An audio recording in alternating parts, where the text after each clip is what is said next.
जय बद्री विशाल, जय बाबा केदार। भगवान बद्री विशाल और बाबा केदार की कृपा से आप सभी लोग सुरक्षित होंगे और बद्री विशाल और बाबा केदार की कृपा आप सभी लोगों पे बनी रहे। आज हम भगवान बद्री विशाल के कपाट खुलने को लेकर जो हमने अभी शुरू किया है, बद्रीनाथ धाम का रहस्य। बद्रीनाथ धाम के रहस्य के तहत हम लोग बद्रीनाथ धाम की एक एक स्टोरी आपको अपने ब्लॉग के माध्यम से देंगे। और आज हम जो बता रहे हैं, जब भगवान बद्री विशाल के कपाट खुलते हैं तो किस तरह से खुलते हैं, क्या परंपराएं होती हैं। और बाकी तो मैंने पिछले ब्लॉग में बताया था, जिसमें कपाट खुलने को लेकर मैंने उद्धव और कुबेर किस तरह से आते हैं, माँ लक्ष्मी किस तरह से बाहर आती हैं, वो सारा मैंने पिछले ब्लॉग में बताया था। और आज जो कपाट खुलने के समय क्या होता है, कपाट बंद के समय पे क्या विशेष होता है, जो आज के ब्लॉग में है वो है सबसे पहले जो बद्री विशाल का मंदिर जब बंद होता है कपाट बंद के दौरान, तो यहाँ पे 3 ताले लगाए जाते हैं। बद्रीनाथ मंदिर के गर्भगृह पे 3 ताले लगाए जाते हैं। तीनों की चाबियाँ अलग अलग व्यक्तियों के पास होती हैं। सबसे पहला जो ताला होता है वो जो बद्रीनाथ धाम के जो राजा होते हैं, जो उत्तराखंड के राजा कहते हैं, वो टिहरी दरबार, टिहरी नरेश, जो टिहरी गढ़वाल उत्तराखंड में है, वहाँ पे आज भी उत्तराखंड का जो राज दरबार है वो मौजूद है। और मनुजेंद्र शाह आज भी राजा हैं। वो टिहरी में था पहले, पुरानी टिहरी में, फिर अभी नरेंद्र नगर में है और टिहरी में भी है। आज भी उनका वहाँ पे निवास है और उनके घर से ही उनकी जो कुंडली होती है उसी पे भगवान बद्री विशाल के कपाट खुलने की तिथि निकलती है। टिहरी दरबार, टिहरी नरेश कहते हैं, आज भी मौजूद हैं। और वहीं से ये परंपराएं आज से नहीं, अनादिकाल से चली आ रही है, क्योंकि राजा का ये मंदिर माना जाता है। लेकिन राजा कभी आते नहीं हैं, कभी भी हो भगवान बद्री विशाल के धाम पे राजा नहीं आते हैं। और राजा जो कहते हैं वो हो जाता है। पहले भी बोलते थे कि बुलांदा बद्री टिहरी के जो राजा होते थे उनको कहते थे, राजा जो बोलता था वो भगवान बद्री विशाल करके दिखा देते थे। लेकिन राजा कभी भी हो बद्रीनाथ मंदिर में नहीं आते हैं। पर जब कपाट बंद होते हैं भगवान बद्री विशाल के, तो उस समय पे जो एक ताला होता है वो टिहरी के राजा का लगता है। उनके जो राज पुरोहित होते हैं वो यहाँ पे आते हैं। और जब मंदिर समिति पहला अपना ताला, जिसे मंदिर समिति अपना ताला कहती है, वो राजा का ताला यहाँ पे लगाया जाता है।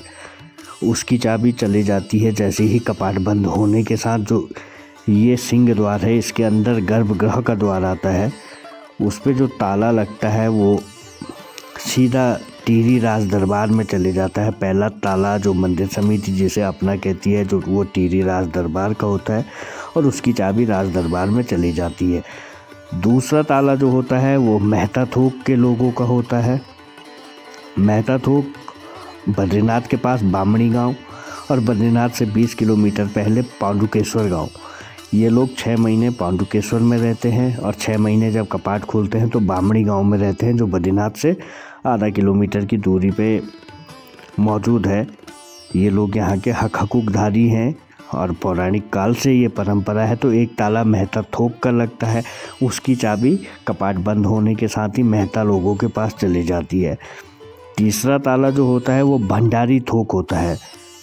ये भंडार को देखते थे पहले बद्रीनाथ मंदिर के, तो तीसरा ताले की चाबी भंडारी लोगों के पास चले जाते हैं। ये भी पांडुकेश्वर और बामणी के ही लोग हैं। ये अलग अलग थोक हैं, दोनों थोक, मेहता थोक और भंडारी थोक, इन दोनों के पास अलग अलग बद्रीनाथ मंदिर की जिम्मेदारी होती थी। तो इनको इस तरह से ये बांटी जाती थी। और ये चाबियां जब कपाट बंद होते हैं तो इनके पास चले जाती हैं। जब कपाट खुलते हैं तो जब उद्धव और कुबेर की डोली आती हैं तो राज दरबार से राज पुरोहित भी आते हैं और पांडुकेश्वर से, क्योंकि कपाट बंद के बाद सब लोग पांडुकेश्वर चले जाते हैं, तो पांडुकेश्वर से भंडारी थोक और मेहता थोक के लोग भी बद्रीनाथ पहुंचते हैं। और जब कपाट खुलने होते हैं उससे पहले बद्रीनाथ जी का मंदिर रंग बिरंगी फूलों से सजाया जाता है। पूरे बद्रीनाथपुरी में हर किसी में उत्साह देखने को मिलता है और उन चाबियों की विशेष पूजा की जाती है। उसके बाद वो चाबियाँ दे दी जाती है मंदिर के लोगों के पास जिन्होंने कपाट खोलने होते हैं। और जैसे ही चाबियों की पूजा होती है उसके बाद तीनों ताले खुलते हैं, तीनों के लोग वहाँ पे मौजूद रहते हैं कपाट खुलते समय गर्भगृह के बाहर पे। और हम लोग तब इसे कपाट खुला हुआ मानते हैं जब भगवान बद्री विशाल के मुख्य सिंह द्वार के दरवाजे खुल जाते हैं। इस पे एक ही ताला लगाया जाता है। वैसे इस दरवाजे का खुलना ही हम लोग भगवान बद्री विशाल के कपाट खुलना कहते हैं। और ये देखिए भगवान बद्री विशाल के कपाट इस तरह से खुलते हैं। ये सिंह द्वार है, अंदर विशेष पूजा अर्चना चलती है। जैसे ही अंदर एक दरवाज़ा जब खुलता है वैसे ही इस दरवाजे को दूसरे लोग खोल देते हैं, जो मंदिर समिति के लोग होते हैं वो खोलते हैं। यहाँ पे धीरे धीरे से देख सकते हैं इस तरह से ये भगवान बद्री विशाल के कपाट खुलते हैं। कपाट हमेशा सुबह के समय खुलते हैं, कभी 4 बजे, कभी 4:30 बजे, कभी 5 बजे।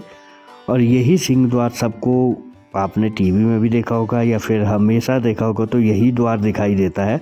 और इसके सामने पे भगवान बद्री विशाल के सिंह द्वार का एक दरवाज़ा रहता है और एक दरवाज़ा उत्तर में, एक दरवाज़ा पूरब में, एक दरवाज़ा पश्चिम में। तीनों तरफ से 3 दरवाजे मौजूद हैं उस पर। जैसे ही कपाट खुलते हैं वैसे ही पुष्प वर्षा यहाँ पे की जाती है, बर्फबारी भी देखने को मिलती है कई बार तो। लेकिन कपाट जो भगवान बद्री विशाल के होते हैं वो सुबह के टाइम खुलते हैं और जब कपाट बंद होते हैं तो वो दोपहर बाद, मतलब कि 2 बजे के बाद कपाट बंद होते हैं। ये हमेशा की परंपरा होती है। कपाट बंद की जो तारीख होती है वो 15 नवंबर से 30 नवंबर के बीच होती है। और उस दौरान ही कपाट बंद, मतलब उसमें मुहूर्त निकाला जाता है दशहरे के दिन। और उसी दिन जब मुख्य पुजारी रावल जी की लग्न कुंडली देखी जाती है उसके बाद कपाट बंद का तिथि निकाला जाता है। और जब कपाट खुलते हैं तो टिहरी राज दरबार, जो उत्तराखंड के राजा कहते हैं, जो गढ़वाल के राजा कहते हैं, उनकी कुंडली पे कपाट खुलने की तिथि निकाली जाती है। और जब कपाट खुलते हैं तो यहाँ पे एक बात है, जो भारतीय सेना है, गढ़वाल स्काउट है, उनका विशेष रोल होता है। वो भगवान बद्री विशाल के कपाट खुलते समय, बंद होते समय पूरी यात्रा में साथ होते हैं। जो माड़ा गांव की भोटिया महिलाएं होती हैं वो ऐसी ड्रेस में आपको दिखेंगे और इनका भी बड़ा उत्साह देखने को यहाँ पे मिलता है। ये विशेष परंपराएं हैं, पौराणिक काल से चली आ रही है, आज भी उसी तरह से चलती हुई दिखाई देती है हमें।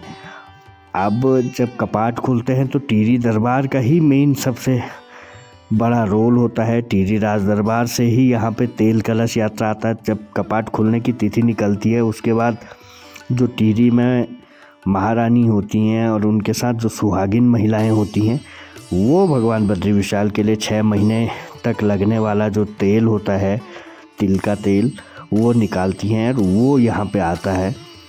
और जब कपाट बंद होती हैं तो माड़ा गांव की जो कुंवारी कन्याएं होती हैं, जब कपाट बंद होते हैं तो कुंवारी कन्याओं के द्वारा बनाई गई शॉल भगवान बद्री विशाल को ओढ़ी जाती है, जो प्योर ऊन की होती है।